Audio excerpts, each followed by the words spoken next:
Greetings, guys, gals, and non-binary pals, and welcome back to another episode of Kiwi judges parenting and gives parenting advice despite not being a parent myself. On today's episode, we have gentle parenting. What is it? Does it work? And do people really understand it? Gentle parenting is most definitely a term that you have all heard by this point. In recent years, the conversation around gentle parenting has completely blown up. There are so many people who are making like TikToks and content about gentle parenting and talking about it. Or, you know, maybe the concept of gentle parenting hasn't like super blown up and more like I'm in the demographic of parents and like seeing parents online. But that I'm going to ignore that aspect and say that it's just recently blown up and everyone's talking about gentle parenting and we all know about it. And it's not just like my age demographic.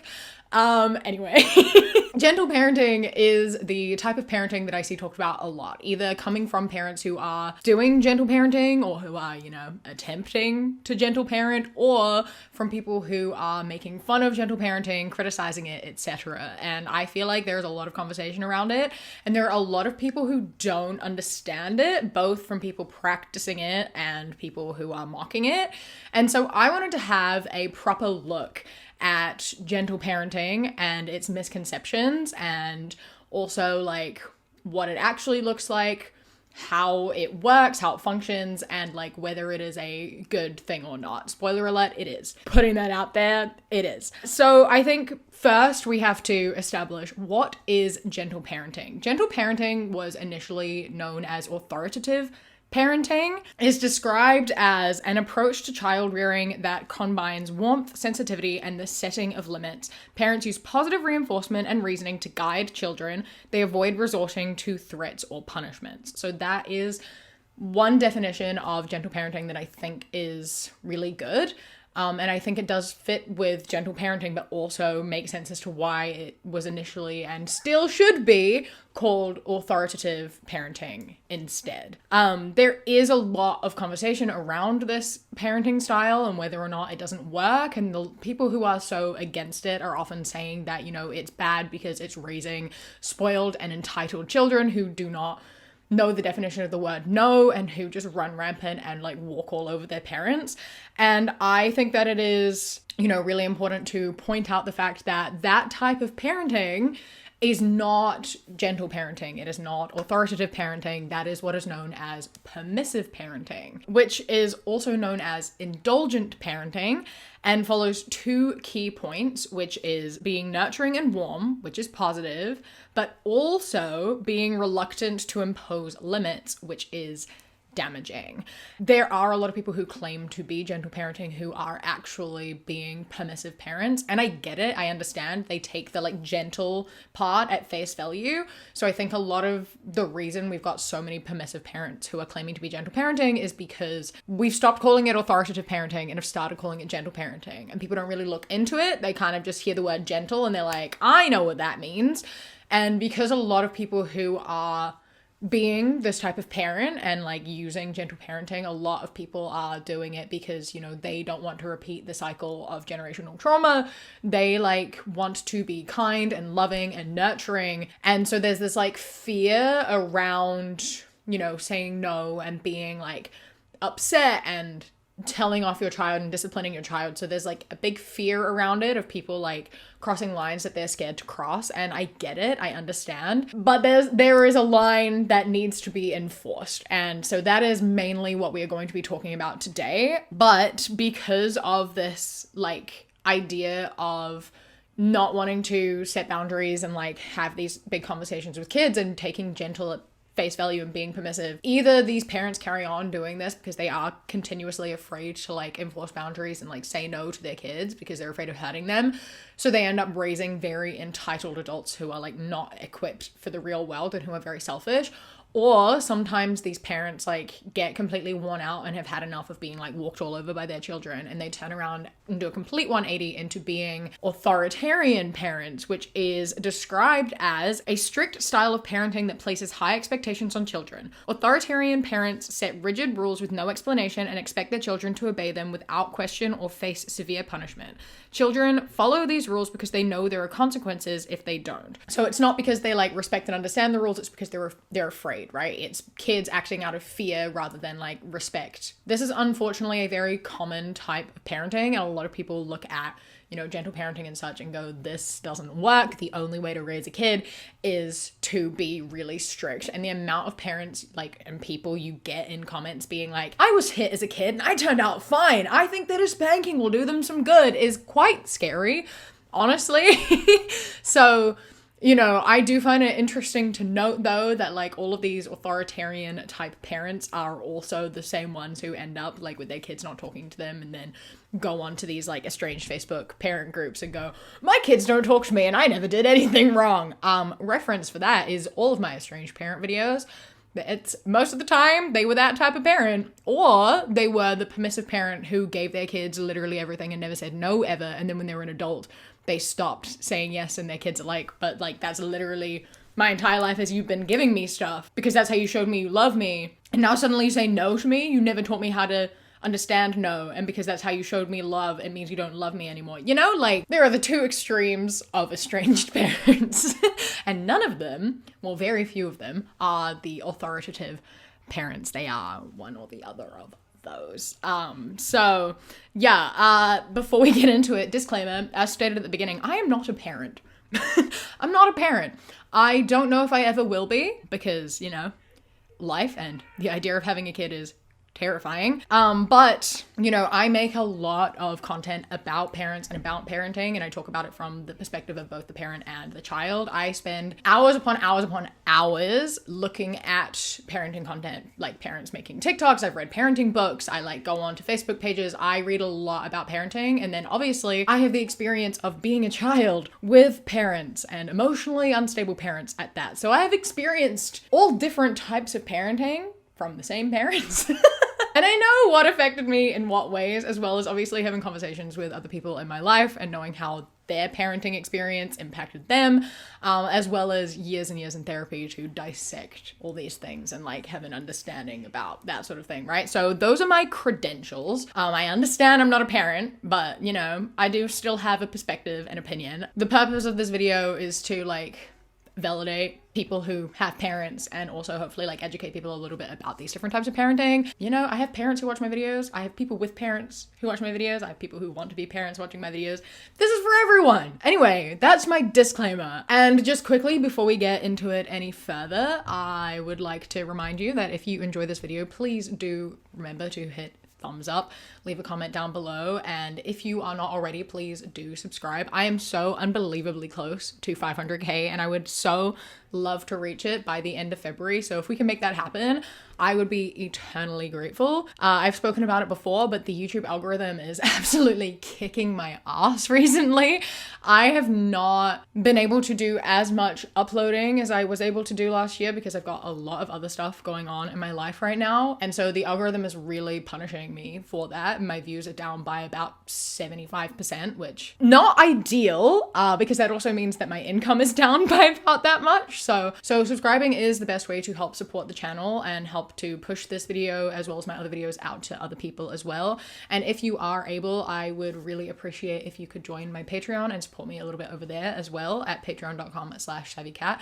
They have just updated their server, so I can now upload all of my videos over there completely ad-free permanently. So for only £1 a month, you can get all of my videos completely ad-free. And then for £3 and up, there's a whole bunch of other stuff as well, including a Discord server, which I am active in regularly. So if you would be interested in joining, I would really appreciate it. And if you are unable to, I completely understand, but please do engage with my videos and hit subscribe if you have not already. I really do appreciate it. Now with all of that out of the way, let's get into me being a childless 26-year-old judging people who are parents, which is objectively very hard job. But first, I do want to watch this one TikTok that just demonstrates the different types of parenting that I mentioned. So this is a situation about like making lunch for your young child from the perspective of an authoritarian parent, a permissive parent, a authoritative parent, and then a neglectful parent as well. So I just think this is a really good demonstration, and we're going to watch it together so you can get a clearer idea in case the definitions were not enough. I do not have time to cut your sandwich into squares. Eat it whole or just don't eat at all.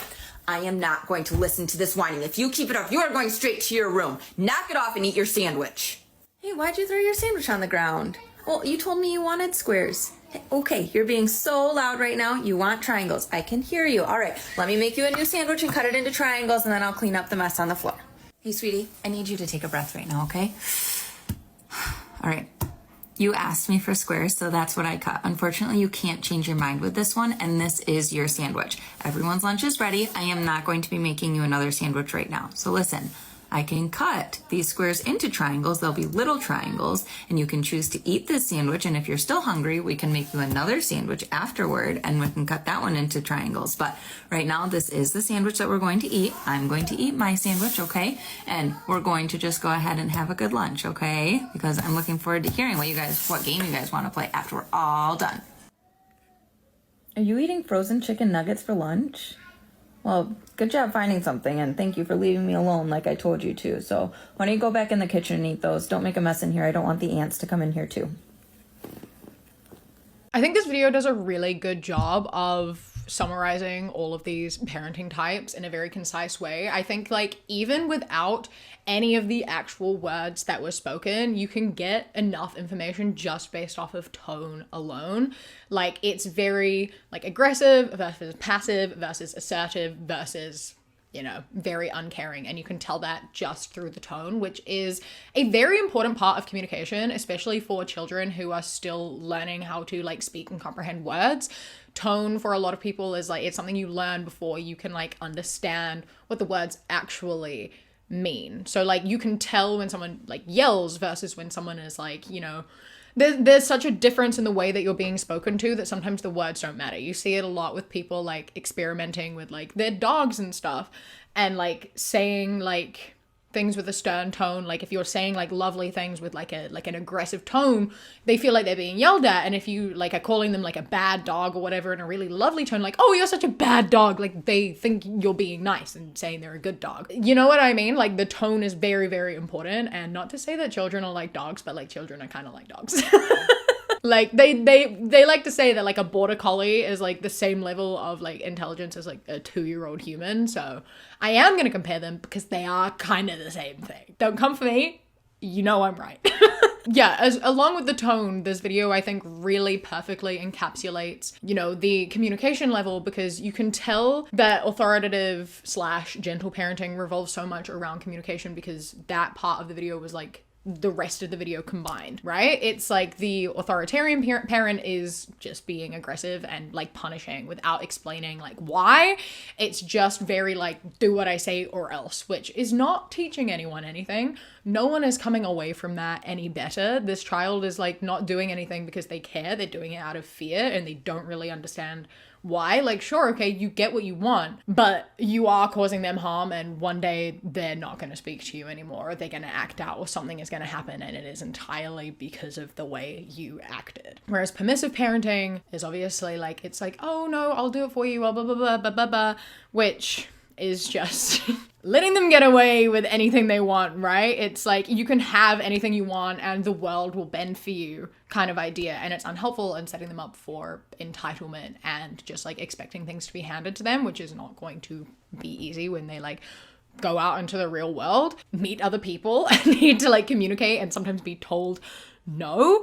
And then authoritative parenting is a lot of emphasizing how important communication is, right? It's like validating their feelings, it's setting boundaries, it's explaining the situation, it's being like, listen, I understand that you're upset. However, sometimes we just have to be upset, right? Like sometimes that is the way that it is, and I know that it sucks, but that's the way it's going to be, and it's going to be over, and then it's going to be okay, and we can go do something else and look forward to something else. So like, we'll just eat what we have. I know that you don't like it, but we're going to be fine. It'll be fine. And then afterwards we get to do something fun. It's like it kind of encapsulates everything. It's teaching them about disappointment, but like being okay with that, and also redirecting them to being excited for something else. It's teaching them how to get through something that they aren't super happy with and being okay with it. And also like like setting rules for them to follow because kids need direction. Basically, authoritative parenting is like treating them like humans, right? It's just like treating them like a person and realizing that like they are just people who are new to life. So they just need a little bit more of an explanation. Like you as an adult have experienced enough life to know sometimes you're just disappointed and you got to deal with it. Kids don't understand that, and you just need to teach them that and like work through that with them. Validate them, communicate it to them, and then we're all good. And that's really all there is to it. I also would like to show you a couple TikToks from this mother who uses authoritative parenting and has a series that she did ages ago. This was back in like 2021 when her kids were small. That was what I thought gentle parenting was versus how I actually gentle parent. And I think that this is a really good series that she did. And I found this before I found any of the other videos, which I think was really helpful. So this is largely kind of the foundation of a lot of what this video is. I watched a lot of videos about the different parenting styles and, you know, the differences in between them and how they affect people, and like listen to some behavioralists and stuff speak. So that's also a bit of the like education and stuff that I'm coming at this from. And I think these TikToks are really helpful in the foundation of everything that I'm going to talk about. So we're going to watch a couple of those. We'll talk about them real quickly. And then we're going to move into some people who are using the hashtag gentle parenting tag. And we're going to decide if they're gentle parenting or not. And this is going to be the foundation. Oh, happy humans. Are you ready to take a bath? Yeah, we got to get all scrubby-dubby clean. Oh, you're still playing? Okay. Well, we still have to take a bath. So when you're done, you let me know and then we'll get in the bath after that, okay? Womb fruit, 5 minutes till bath time. Ish. Uh-huh. Now, I know you're still playing, and that toy is not going to destroy itself. So you have 5 minutes to get to a stopping point, and then we have to put you in the bathtub. You smell like onion. I don't know why. It's my job to fix that. So wrap it up. Bath time. Do you want a red bath or a green bath? Blue's not an option, so red bath, green bath, you pick or I do. Okay, red bath. I'm going to go make that ready. Oh, little ones, throwing dirt could hurt somebody. We don't throw the sand. Thank you. Tiny humans, we do not weaponize sand. You can put the sand in the bucket. You can put the sand on the ground. You cannot put sand in your brother's face. That's going to result in somebody getting hurt, and then no one's happy. If you can't stop throwing the sparkle dirt, it will be time to get out of the sandbox. That's a good choice. Excellent work, ladies and gentlemen. I really liked those two videos. I actually went and watched the entire playlist of these, which took a long time, but these are two of my favorite ones from it because I think it perfectly highlights that difference in tone and communication, right? Of like a, you know, being all like soft and gentle and being like, oh, you know, you're in charge, you can do what you want, you tell me what to do, we'll only do what you want to do, versus, you know, being stern, right? Being like, no, this is what we are doing, but it's still giving them some amount of control, right? Like there are still choices involved. It's not giving them the power to control the entire situation, but it is giving them the power to control the things that they are equipped to control themselves, like the color of the bath. They don't get to choose, like, you know, they get to keep playing until they like drop, you know, and they don't have a bath because, you know, that's not a decision that they are ready to make for themselves because they are too young to make that decision. They are instead given the decision of which bath color. They are given a stopping time. It's like, I know you want to keep playing, so you get 5 minutes, and then we're going to have a bath because you have to have a bath. That's just the way the world works. You don't have to be happy about it, but it's what needs to happen. We'll make it fun. You get to make a decision. And it was the same in the sand one as well. It's like, you're having a good time. I want you to continue to have a good time, but you are hurting someone. We don't hurt people. And then offering them an option again. It's like, you can put the sand here, you can put the sand here, we don't put the sand there, or there is going to be a consequence. So you get to make the decision. Do you put the sand in the bucket? Do you put it on the floor? Or do we leave? The choice is yours. So it is giving them control without being controlling. And it's still, it's like giving, you have control, but you are giving them some control, but you aren't being controlling. You know what I mean? Offering them things that are appropriate for the age that they are and helping teach them to make good decisions. You have to be a guide, you have to lead them, and you can be assertive without being aggressive. And I think a lot of people are scared of crossing that line and so just dance around it and are passive, are permissive because they're worried about being too assertive that it comes off as aggressive. And I understand that fear. I live with that fear. It's why I would not have children for, a long time, because that is something I struggle with. Not to come back to dogs again, but this is kind of off topic, but it's something that like really hammered home the fact that I am not ready to have kids, because I would struggle so much. Like, I feel like I would so easily be a permissive parent, despite me about to sit here making a whole video about why permissive parenting is bad. I am someone who very much is at risk of being that type of person, because with my dog, with Biscuit back home, I can't get him to do anything. He does not listen to me because I cannot be stern. I can't do it. I feel like I'm yelling at him, and I don't want to upset him. I don't want to upset him. I don't want to tell him what to do in an aggressive way. I want to ask him nicely for him to do something. And so he doesn't fucking listen to me. He listens to my sister the most, and then he'll listen to my mom after that, but he like very rarely listens to me. So like if he's holding the ball, I'm like, Biscuit, drop the ball. Biscuit, drop the ball. That's as stern as I can get. I can't do anymore because I feel bad. But my sister will be like, drop it. And he does. And he's fine. He's fine. He's so chill. He's not scared or upset. He's just listening to a command. It got to a point where he knew what I was saying. This is the thing, right? Not that he didn't understand the word. Like, he knows what drop means. He knows what I'm telling him to do. I'm just not saying it in a way that he respects me enough to listen. So it started becoming a thing where I'd be like, drop it. Biscuit, drop the ball. And he wouldn't. So then I would look to my sister and I would go, Kiara, and she'd go drop, and he would. And it happened so much that he just started dropping the ball when I said my sister's name. Because he knew what he was meant to do, and he didn't want her to tell her. He knew that she was going to tell him, and so he just dropped it for her just by hearing her name. And I thought it was really funny. Demonstrates the importance in tone. Kids need guidance. You need to be a role model. You need to give them, boundaries, and you need to tell them what to do while still allowing them to like learn and grow and make decisions of their own and suffer from like natural consequences, So yeah, I think that those are really good videos. I think all of her videos are great. They are quite old. They're from a few years ago. I don't really know what she does now. She still makes parenting content. But yeah, if you want to see more about this kind of thing, you can go check those out. Let us move on a little bit. So now that we have a deeper understanding of what gentle parenting is and what these different types of parenting look like and the misconceptions around gentle parenting, let's have a dive into what came up when I searched into the TikTok search bar for gentle parenting, because there's a lot that came up.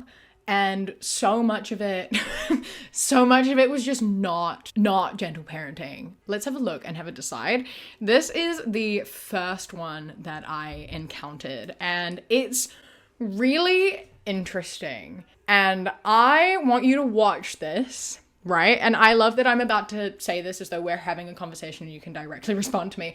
But I want you to watch this, and then I want you to let me know. Leave a comment down below if you think that this is a joke, or if this is serious. Like, if you think this person is joking and making fun of gentle parenting, or if you think she herself is someone who practices gentle parenting. Note that this woman is a mother of 8 children. I don't know if that helps or doesn't help, but that's your information.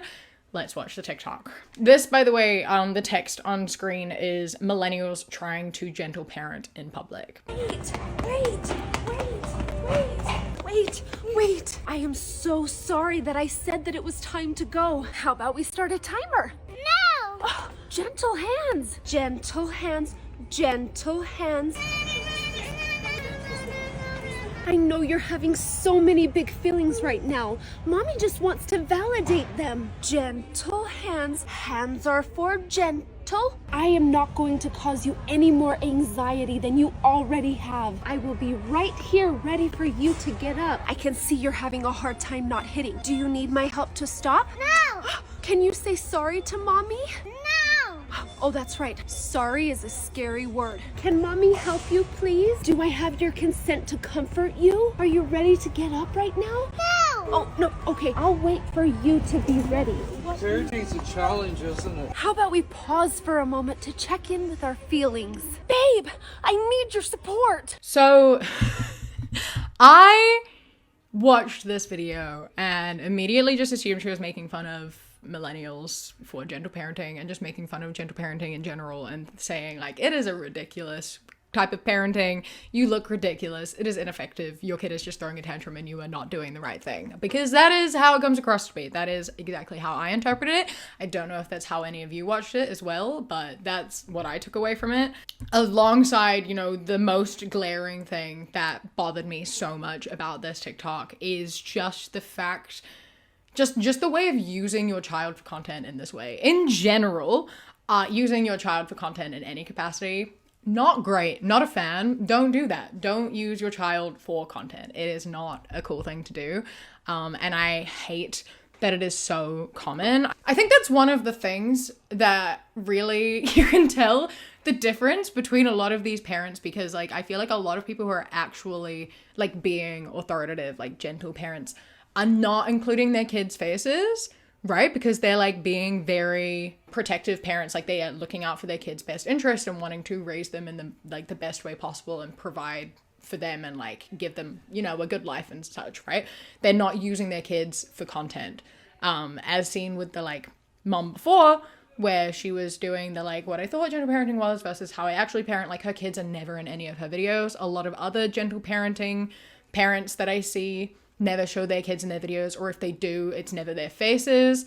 They kind of just sit and talk about their experiences, or they like role play and they pretend to be their child. And I think that's the best type of parenting content. I always enjoy the ones where they pretend to be their child, is like the best. It's bad to use your child in your content in general, but there is something so horrible about like using your child in this way, like telling your 3-year-old to pretend to have a tantrum to use for content is wild. And then like using like a very like ironic, like sarcastic, mocking tone of like, oh, you'll be okay, mommy is right here, and like asking him to cry and get on the floor in a public place for content. Like that's real. It's really weird. And I just really, truly do not think we should be doing that. And it's so astounding to me that like you are putting your child through that and you are doing that for content. That aside, this is not what gentle parenting is. This is permissive parenting. This is the problem, is that this has 2.3 million likes, by the way. And people are all talking about how like, yeah, this is what gentle parenting looks like. Is this what gentle parenting is? This is why it doesn't work. Like, so people are perceiving this as gentle parenting and taking that as being like, yeah, this is what it is. This is how it looks. And that's so frustrating. So we're gonna have a bit of a conversation around why this isn't gentle parenting, because you may have watched that and also thought that it was gentle parenting, which, you know, fair enough. There is a bit of a blurry line that needs to be talked about, and that is why I am here today. So as you could tell from this video, and the main reason why we know that it is not gentle parenting, or I'm gonna actually call it authoritative parenting, because that is the better name for it.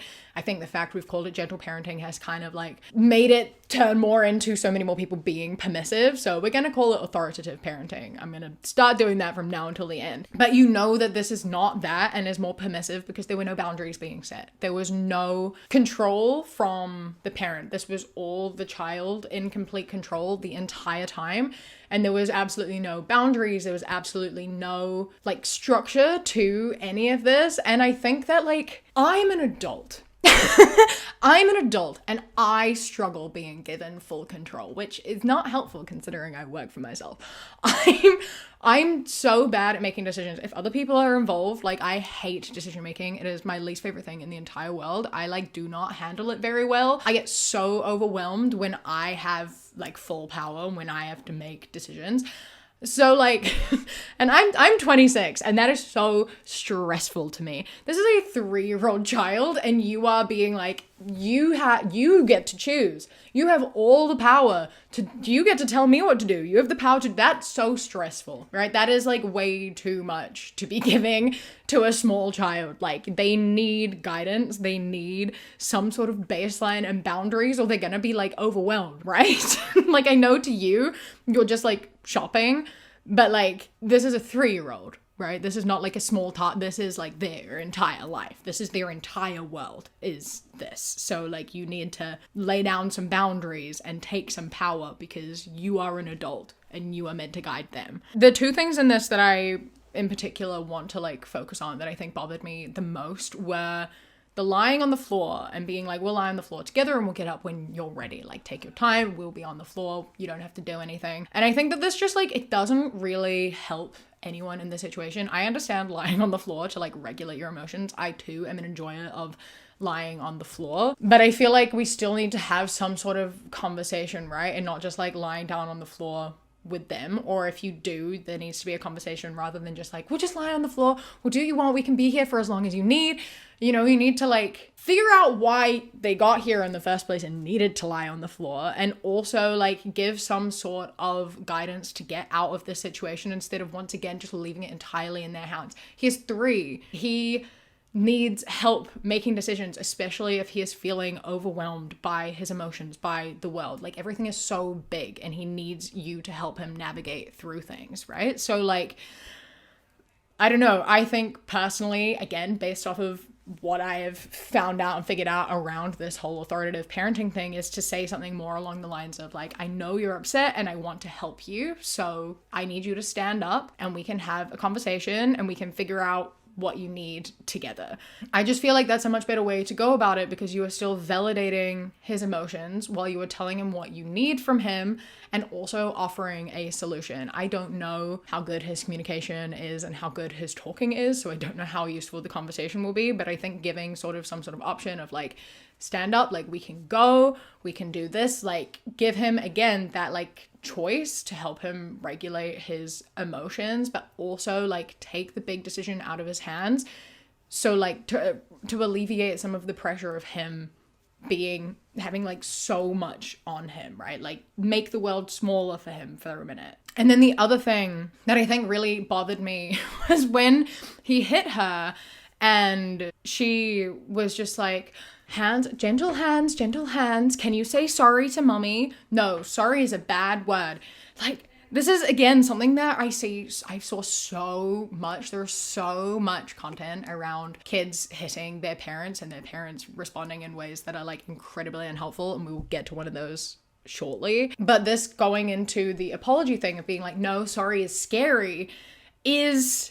Again, it feels like a target at gentle parenting and like making fun of the fact that they're against the word sorry and apologies and such. And I think that that is such a problematic thing to convey, because apologies are valued. It's just in a different way. It's not that like sorry is a scary word or a bad word. It's that there's so much just teaching kids to say words that they don't understand the meaning of, right? Like the reason you don't just tell a 3-year-old, say sorry, like it's, if a 3-year-old or someone younger like hits you and your response is just say sorry, they're just gonna say sorry. They don't know what the meaning of that word is, other than they know they're meant to say it after they do something wrong, right?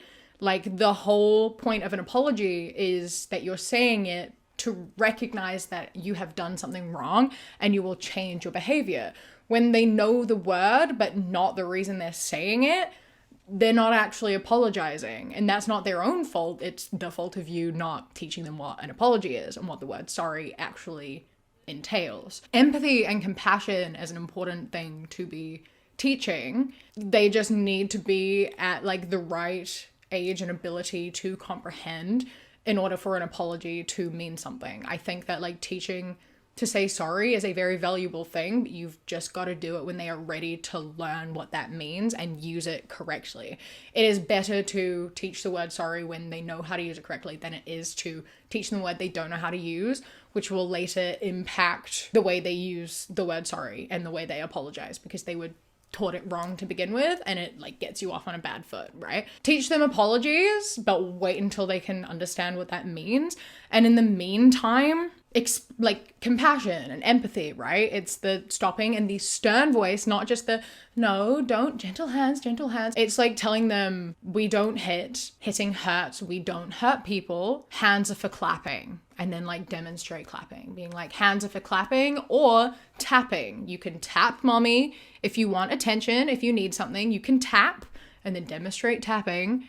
And then we can talk and figure out what you need, right? Like you've got to like validate their feelings, offer them an alternative action and like have them know that hitting isn't okay and there will be a consequence for it. So like if you're holding them and they hit you, you explain to them like hitting is bad, the consequence is that you put them down, and then you offer alternatives, clapping or tapping if they need attention, and you figure out what they need. Like if they're overstimulated from the environment, you can figure that out together. So you've got to like find a solution, you've got to offer them alternatives, you've got to explain these things to them. Like communication is such an important part. It's not just like gentle, soft tone and not actually teaching anything.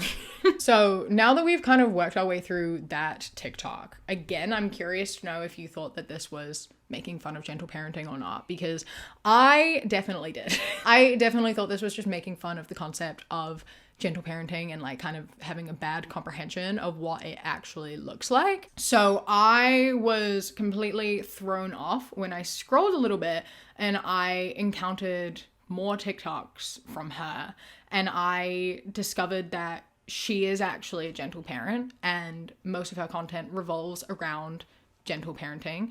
I'd say authoritative parenting, but she does fall more into like gentle parenting, which falls somewhere between permissive parenting and authoritative parenting is what I'm going to say at this point. Where basically like her parenting style is just like talk in a soft voice. Is kind of what I'm getting at. Like her parenting is just like talk in a soft voice. And that's kind of it. And I saw this TikTok before I found the others, and it really confused me because I watched this and like, again, I couldn't really tell if she was being for real or not. I wasn't sure if she was like making fun of gentle parenting or was actually gentle parenting. And then I went to her account and I saw that it was the same person and I was like, oh, she's obviously making fun of it. But then I went through more of her videos and was like, wait, I don't think she is. I think she's for real. And then I got very confused. So that was a bit too much information to give you before we even watched the TikTok, but that's the information. That's the backstory. The spoon goes in the garbage right here. Say, okay, Mom. Okay. Okay, look at Mom. I want you to go pick up that spoon because it goes in the garbage. Okay. Now listen to Mom. If you can't be nice, you will go sit down and time out. Are you ready to be nice? Okay, let's go sit down and time out. Okay. I want you to stay right here until Mom comes in. Hey Google, set a timer for 1 minute.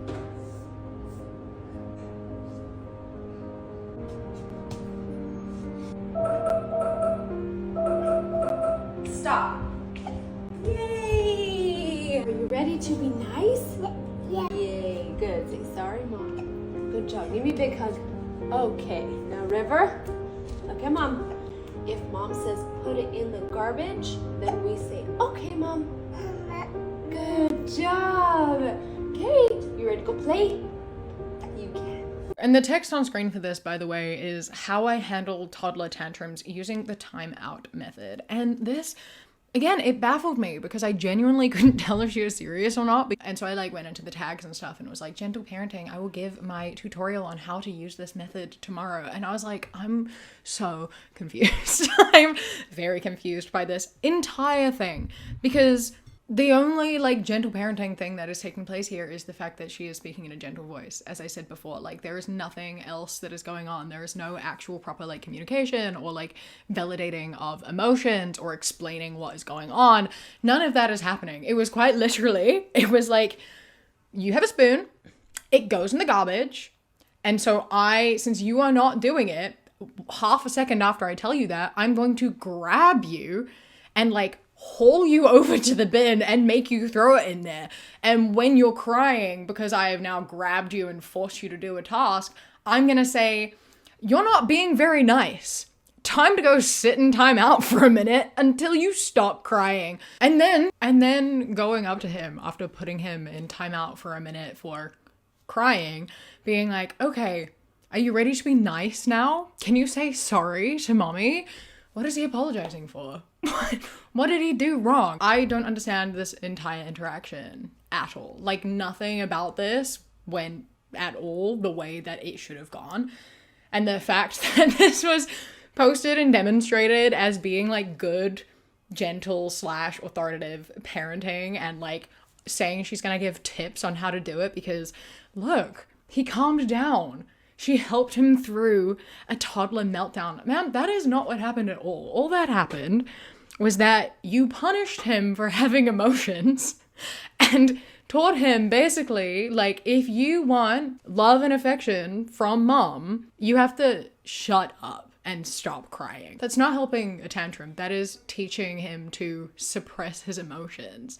That's all that happened, was that you taught him to suppress his emotions. That's literally the only thing that could be taken away. Crying isn't nice, and don't cry, or I'm gonna put you in timeout. Like, I don't understand what you thought was good about this. I don't understand at what point you were like, this is good parenting. I did a great job. Just because he stopped crying. Crying's not a bad thing. Crying isn't a bad thing.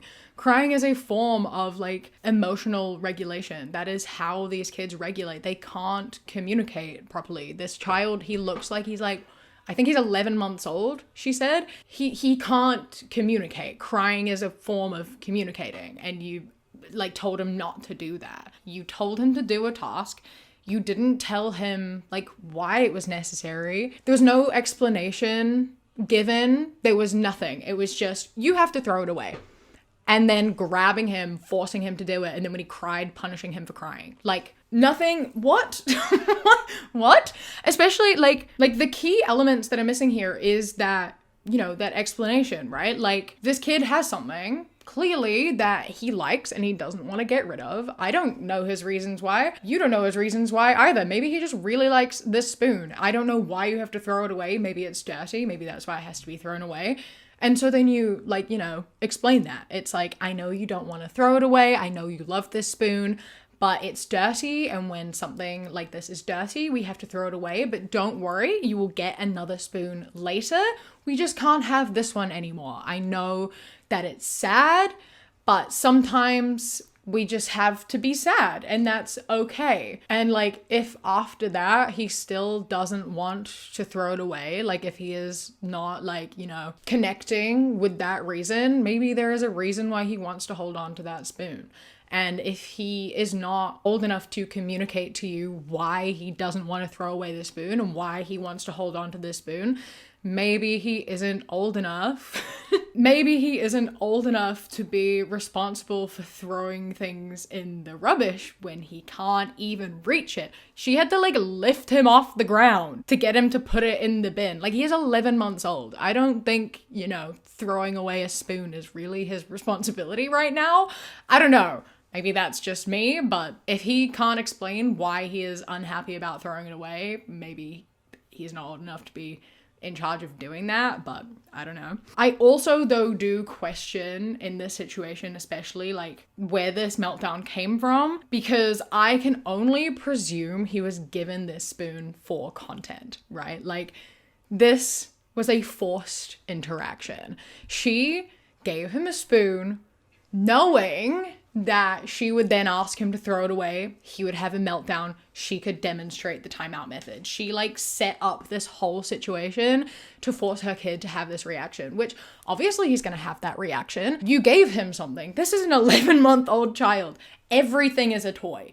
Nothing really has that much meaning. It's just, if your mother gives you something, you're like, whoa, this is a gift. This is a toy. I love it. This is mine. I'm going to hold on to it. Yeah, probably in 2 minutes it's going to be on the ground, sure. But, like, at this moment, you've just given him something and he's like, hell yeah, I've got a thing. And then you immediately take it away from him. You immediately are like, okay, I'm going to grab you and throw it in the bin. Obviously, he's going to be upset about that. You've just given him something to take it away. What? Obviously, he's going to cry about that. And you knew that, which is why you filmed it. There's just something so completely messed up about, like, planning to make your child have a meltdown in order to teach good parenting and then do a bad job of good parenting. Like, my God. Like, moving in from a tantrum that you caused and set up to then being like, I will not speak to you while you cry. You made him cry. And then are like, how dare you cry? Go sit in the corner until you stop. Like I said, like, crying is a form of emotional regulation for everyone, but especially for small children who don't know how to communicate or do anything else, right? They're crying to, like, get that emotion out. and you're telling him to suppress it, and you're telling him that it's not nice either. It's so frustrating because this whole like, he starts crying, you put him in timeout until he stops crying thing is very reminiscent of this very common fear you see a lot of parents have, which is that like leaving your kid to cry thing. It's the like, don't give your child attention if they're crying, because if you give them attention while they're crying, all you're doing is encouraging them to cry. You're teaching them that crying means love and affection, and you don't want to teach them that they have to cry in order to get that. So you let them cry it out separately, and you only go and talk to them once they've finished crying, because then they know they can't cry for attention. They get the attention when they're not crying. That oh my god, it pisses me off. It pisses me off so much because this seems to be such a common thing that happens, and I really, really want us to move past it, because that is not how this works. That's not what's happening. Firstly, yes, positive reinforcement is obviously a real thing that is happening. The way you respond to things is teaching them things, right? If you give them love and attention for doing something, they are going to learn to do that. However, that is not the case when they're just like crying to regulate their emotions, right? Like, that is just a natural response, and they should be helped through that emotion. They should be given like affection and like soothing and validation and like learning how to communicate that and like having support to get through that, because feeling emotions and letting that out and like self-regulating is a very important and necessary skill. You do not want to teach your child to suppress their emotions, and by just like neglecting them and not giving them any attention until they finish crying, you are teaching them to suppress their emotions, because having emotions is gonna get you ignored. You're not gonna have any support if you're feeling emotions, so they just like won't feel those emotions. The case in which like crying for attention actually is the thing that is like happening and needs to be avoided is not like crying for attention, but it happens in permissive parenting, where it's like crying when they don't get their way and then you give in. It's like you ask them to do something and they don't want to, and they've learned that crying means that you'll just do it for them. It's when they ask for something and you say no and they cry and then you give it to them, they learn that crying will get them what they want, right? That's very different to crying for attention. A child is not crying to get your attention unless you are denying them of attention, and they've learned that the only way they can get it is if they cry. Giving them attention and affection when they are crying due to an emotional response to something is not validating them just crying over nothing. It is validating them and having emotions and helping work them through those emotions. If your child starts crying over seemingly nothing because they've learned it's the only way that you will give them affection, it's because it's the only time you ever give them affection. You are teaching them crying will get them attention because nothing else ever will. And if you are being an attentive parent, that's not going to be an issue. However, as I said, she has 8 kids. So potentially this child has learned that he has to cry for attention because there are 7 other kids that are being attended to, and I'm sure it is very easy to be forgotten in that. You know, also he's like the only kid that is used for content, and he's crying in all of it, so I have to presume she like likes making him cry because she can get content out of it, which is so messed up in so many ways. But yeah, honestly, like kids always have a valid reason to cry, I think, right? Like it's emotional regulation, it's attention because you haven't been giving it to them, or if they're crying to get their way, it's because you've taught them that they can do that, right? Speaking of crying and not paying attention to your kid when they are crying or screaming or anything, I came across this TikTok from this mother with her daughter. This mother she is driving, she is listening to a song, and her daughter is yelling in the back, telling her to turn it off. And it says on screen, kids are allowed to dislike things, they just don't always know how to say it yet. And the caption is, she's 3, she didn't yet have the words, only the feelings. Yes, I held my boundary, and yes, I still listened. Once she felt heard, she calmed. That's how we teach respect, not by silencing, but by guiding. And included the hashtag gentle parenting.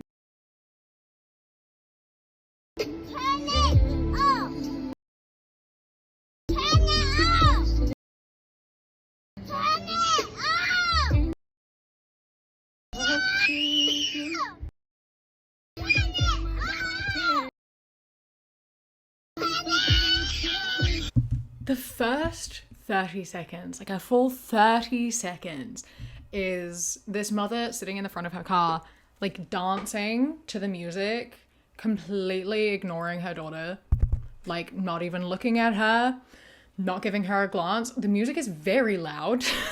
And the kid who's, I don't know, maybe like 3, I was gonna guess the age, it says she's 3, I know she's 3, screaming, saying to turn it off, and her mother just completely ignoring her. It's bothering me so much already, and we're only 30 seconds into this video. And like, once again, I hate that parents are putting their kids into these stressful situations just to use it as a teaching moment on TikTok. Like, this kid is in distress and she decided, instead of handling the problem, to turn on a camera in order to like get internet points and show off that she's such a great mom on the internet. And like, immediately doing that, you lose all credibility. You are not a good parent, because you are like taking advantage of your child's distress in order to like get approval, to get clout. Like, I don't know, what are you doing? Why are you doing this? And I think it's also like really important to note that like, okay, this child is like yelling and being like, turn it off, and increasingly getting, obviously, clearly more and more frustrated and upset by this. And no, she wasn't like asking nicely, but also keep in mind she's 3 and likely very overstimulated right now. And also, this was happening before record was pressed, right? Like, something prompted this mother to hit record. She obviously like knew where this was going. Either she knew that turning on the music was going to get this reaction out of her daughter, or her daughter had already asked several times before she hit record and decided to keep pushing it until she could get like a screaming reaction in order to like make good content out of it. Maybe a better solution to completely ignoring her while she is clearly distressed would be to ask her, is that too loud for you? Is the music too loud for you? Are you feeling overstimulated? Like, is it too loud? What do you need? What's going on? Like, have a conversation. Don't just ignore her, because she could just be very stressed out and you're making her feel so much worse and you just don't care. And it makes me very mad, because you are a mother and, you know, her needs are more important than you just wanting to listen to a song.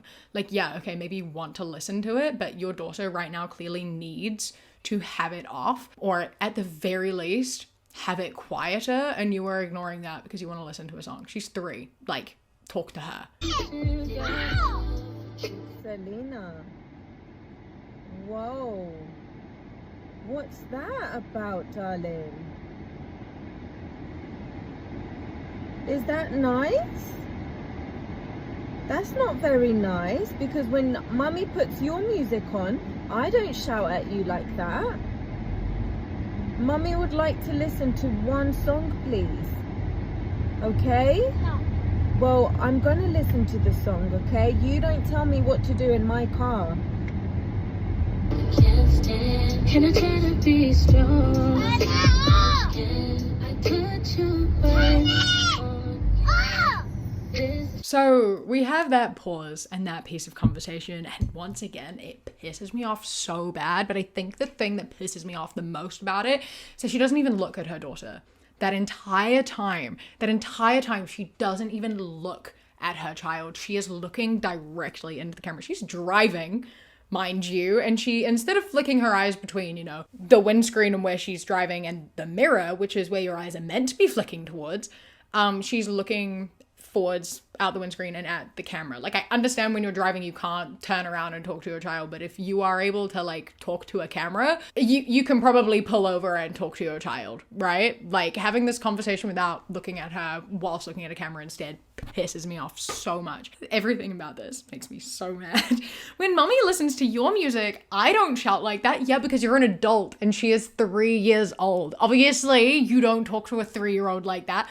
She's a child. You are better equipped to communicate. You are better equipped to like say how you are feeling. You are also the authority figure in this situation. You know, if you yell at a child, she is going to feel afraid. She is going to think she has done something wrong. She is going to feel fear. You are not feeling fear when your 3-year-old is yelling at you, are you? She doesn't have any control over you. She is not an authority over you. She's a child. Her yelling at you is not making you like scared, whereas you yelling at her does. Don't act like it's the same thing. Don't compare that, because it's not a good comparison at all. And I think it's really fucked up when like parents and people make that comparison. Like, no, you don't talk to a child.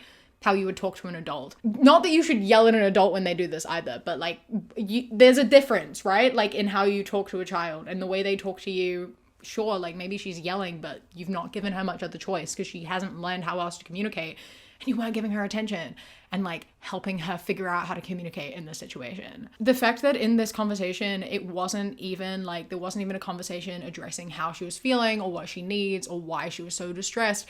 It was just, no, I want to listen to it, so I am going to listen to it.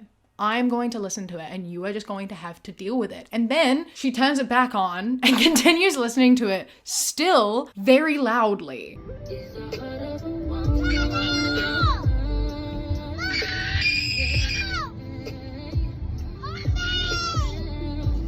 Selena, you're gonna have to stop screaming because I'm not gonna listen to you if you scream. I'm not going to speak to you if you carry on screaming. I told you I'm gonna play my song and you're just gonna have to deal with it, sweetheart.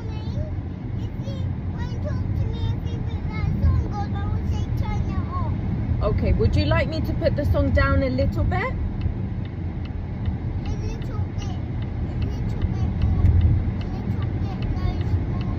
Okay.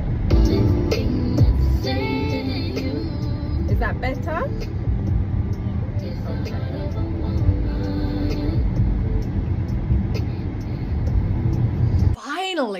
Finally she asks if, her daughter would like if she turned it down, but also not missing in there, her daughter being like, if you are going to listen to that loudly and not talk to me, I'm going to tell you to turn it off. So clearly this child just wants to speak to her mother. She just wants to have a conversation and attention. Like maybe she was just picked up from daycare or kindergarten or whatever you want to call it, and like wants to talk about her day with her mom. Maybe she just wants to have a conversation and have some attention, and I think that's very valid for a child to want. You can listen to your music quietly and talk to your child. That's literally all she wants. And you're not even doing that. It's like, this is my favorite song and I want to listen to it and I'm going to listen to it loudly and I'm going to ignore you while I listen to it. And being like, I'm not going to talk to you while you're screaming. You weren't talking to her when she wasn't screaming either. So, the whole reason she started screaming is that she wanted to talk to you. You can't be like, I'll ignore you if you scream. You ignored her when she was talking too. You ignored her when she wasn't. Like, she was ignored regardless. She just wanted to talk. And I know you want to listen to your music, but sometimes, part of parenthood is the wants of your child come above the wants of yourself. Like, she wanted a conversation. I'm sorry.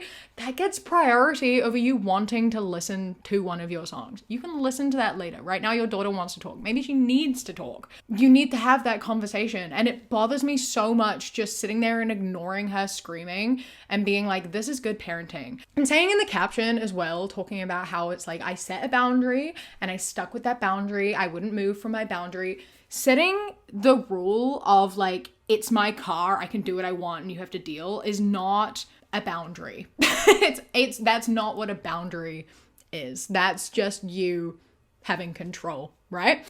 Me listening to one song very loudly is more important than you needing to talk to me is also not a boundary. That's just you wanting to do something. Neither of those are boundaries.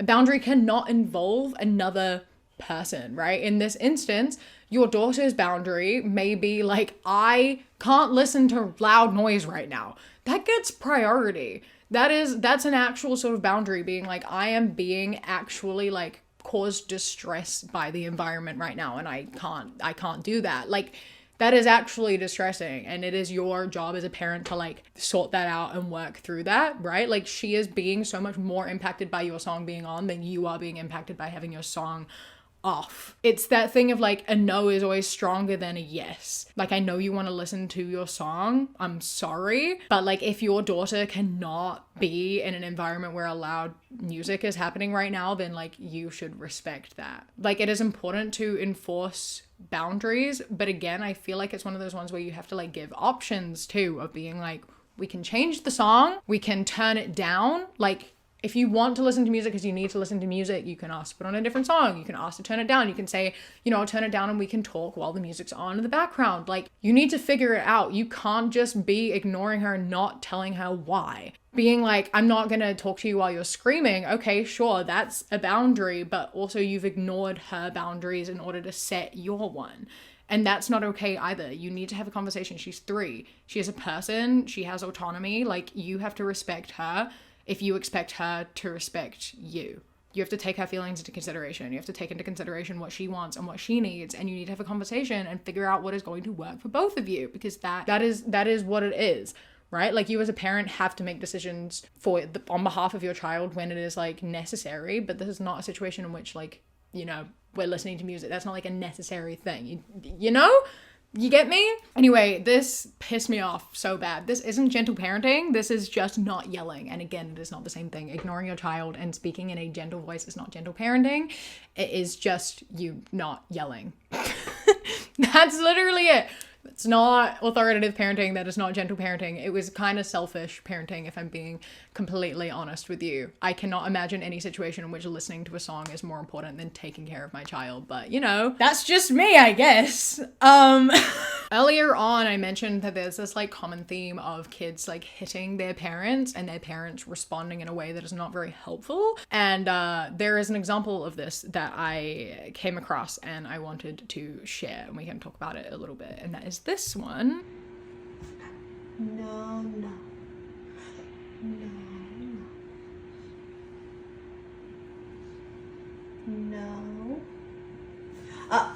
No, sir. Gentle. Gentle.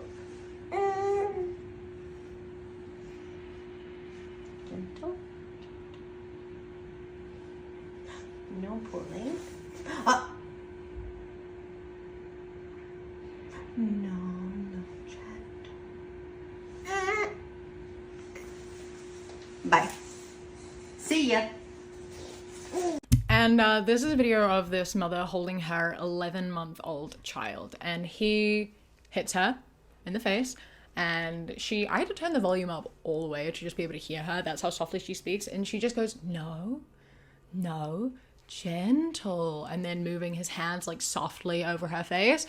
And then when he hits her again, she just goes, no, gentle. And then he starts like wriggling, like trying to get out of her grasp. And when she doesn't put him down, which clearly he wants to be put down, he hits her again. And her response once again is like, no. And then at the end, she looks directly into the camera and then puts him down. And so, you know, God, these parents piss me off using their kids for content like this to be like, I'm a good parent, and then like not being a good parent on camera. Like, once again, we circle back around to the fact that tone is very important. Kids do not necessarily understand the words that you are saying to them. Nothing was achieved from any of this experience. Like, he learned nothing. He took nothing away from that. He wasn't told no, not really. He wasn't really given an alternative.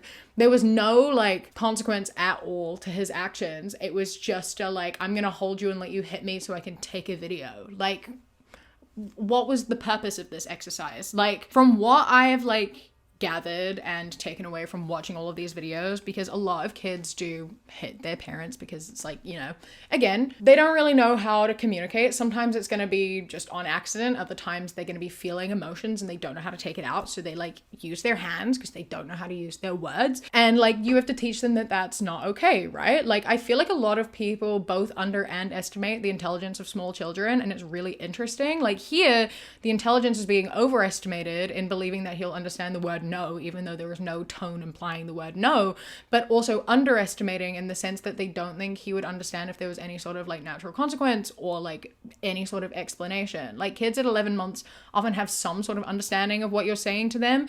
They just can't verbally, like, they can't verbalize it, and it needs to be done in a manner that like they're going to be able to like understand. And again, tone is important in that. But like, typically what I have learned is that like, if you are holding your child and they hit you, you know, the response is to say no sternly and put them on the ground, and you say, no, hands are not for hitting, hands are for clapping. And then you clap because you've given them an alternate action. You've let them know the natural consequence of hitting is they're not being held anymore, they're going on the ground.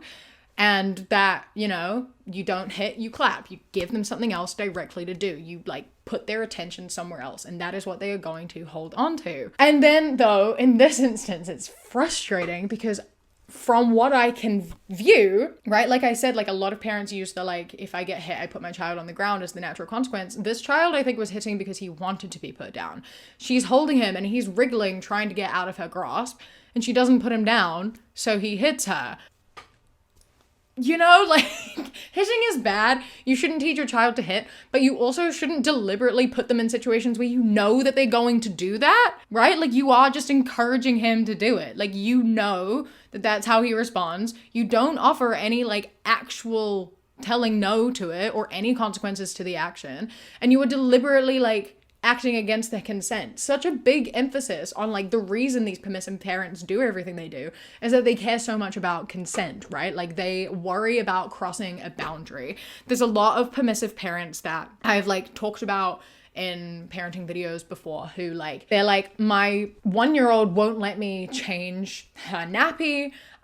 So like now she's wearing like a really dirty nappy because she didn't consent to me touching her. My child hasn't consented to me giving her a bath for several days because she doesn't want me to touch her and I don't want to violate that. Like there's such, and those are all instances in which you as a parent have to override that, right? Like you need to tell your kid what to do and like set boundaries and things. But my point being is that like considering there is so much gentleness and like letting your kids get away with things because they haven't consented to, you know, doing things, and you don't want to decide things for them because you don't want to cross a boundary, and you like that's like the whole thing. And then holding your child who is very desperately like wanting to be out of your grasp in order to get them to hit you to film a video it's just so confusing to me.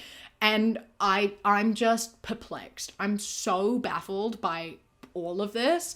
Like, what was the point in this? What did you get out of this? You wanted to show that you are gentle, set boundaries with your kid, or tell them no? Like, I don't understand what the purpose of this was. I also don't really know what the natural consequence to the situation would be if you are, like, holding them against their will, effectively, right? Like, sometimes you have to hold your child when they don't want to be held, obviously. This was not one of those instances, though. And the fact that he was wiggling to get out of her arms, she held on to him, he hit her, she still held on to him, and then put him on the ground when the TikTok was a minute long. Like, it is so important to like constantly talk to your kids and use the appropriate tone and the appropriate language. It's important to like validate your kids. It's important to set boundaries. It's important to listen. Like, there is so much that you have to do as a parent. And I am not in any way saying that parenting is easy. I'm also not in any way saying that like you're going to be a perfect parent, right? Like, everyone makes mistakes. Everyone, you know, slips up sometimes. Like, sometimes we do things that we regret and it sucks, and that's a hard thing to accept, and I understand that, but like you have to like try your best, obviously, and that means as well like continue to dedicate yourself to like learning and growing. I think that a lot of parents don't allow themselves to learn from their kids, and I think that that's a big mistake that a lot of people make, is that like, yes, your kids learn from you, but you also learn from your kids as well. Like, you have to set boundaries and like do all of these things, but you also have to allow them to do that as well. There has to be a balance. There has to be a conversation, right? You need to respect each other. You need to teach them respect, and you need to respect them, and they need to respect you. There needs to be love and affection and guidance, and like there is such a long list of requirements for parents, and I understand that it is really scary, and I think that if you aren't scared, then you should be. It's a scary thing to do. It is a lot of responsibility that I don't think a lot of people are ready for. I think that you just have to be, you know, a good role model and allow for your kids to learn and grow. And don't be, like, be afraid, but, like, don't be afraid. I know that that's scary, as I said at the beginning. Like, I think that's one of the things I would struggle with the most for parenthood, which is why I wouldn't have kids until I learned to be a bit more confident in myself. But you need to not be scared of being assertive, right? Like, I know that it can be scary to find that line between assertive and aggressive, but if you are afraid that you're going to easily cross that, you need to just, like, work on emotional regulation for yourself. But being passive is not the answer for fear of being aggressive. Like, you can't just be one extreme or the other. The authoritative in the middle is like the best place to be, because it has communication, it has boundaries, and it is important for you to set boundaries because it's important for your kid to know how to like abide by boundaries, how to respect boundaries, and also how to set their own. You need to respect your kids' boundaries, they need to respect your boundaries. You know, you need to help them figure out what that looks like and what that means and grow and adapt as they grow and adapt. But you also like constantly need to communicate and like have open dialogue and communication with your kids. Like so many people, I think, like, you know, when they have really young kids, don't talk to them enough because they kind of are like, oh, they can't understand me. But it's like, that's the point that they're learning, right? Like even when they are unable to respond, you still need to like talk to them and explain things because they are like, they're sponges. They're taking all of it in. They are learning from you and they are growing from what you are telling them and sharing with them. And I just think it's really important to remember all of that. Being a parent is hard. It's hard work. It's like the hardest thing you can do. And I think that parents deserve a lot more grace than a lot of the time they get, but I also am here to tell you when you're doing a bad job. So I obviously did not actually end up talking about very many TikToks in this because I got very carried away. What's new? But I think personally one of my favorite displays of like this type of parenting, of authoritative parenting, is with Bluey. I think it's a massive reason why so many like people of all age groups enjoy Bluey. I love Bluey. I've watched all of Bluey multiple times all the way through. And I think it's just a really good display of like listening, of setting boundaries, of teaching. There isn't any aggressiveness. There's not like yelling. There's not punishment. There's just natural consequences. There is learning through games. There is setting boundaries and saying no. And I think one of the best episodes to refer to when looking at this whole conversation is like the bath time episode. There's an episode where I think Bluey is 6 and Bingo is 3 or 4, I believe is the ages that they are. And there's an episode where they're in the bath and Bandit, their dad, is like, I want to let them decide when bath time is over. I want to give them more responsibility because I read it in a parenting book that we should like let them decide things. And their mom is like, okay, I don't think that that's gonna work, but like go for it, see what happens. And you know, he's like, okay. He tries to like direct them in the way of being like, it's time to get out and go to bed. But they don't want to, they want to keep playing. And in the end, ultimately, he's like, all right, we're getting out, we're going to bed. And he goes to them, he's like, you aren't ready for this responsibility to make these decisions for yourself. I can see that now.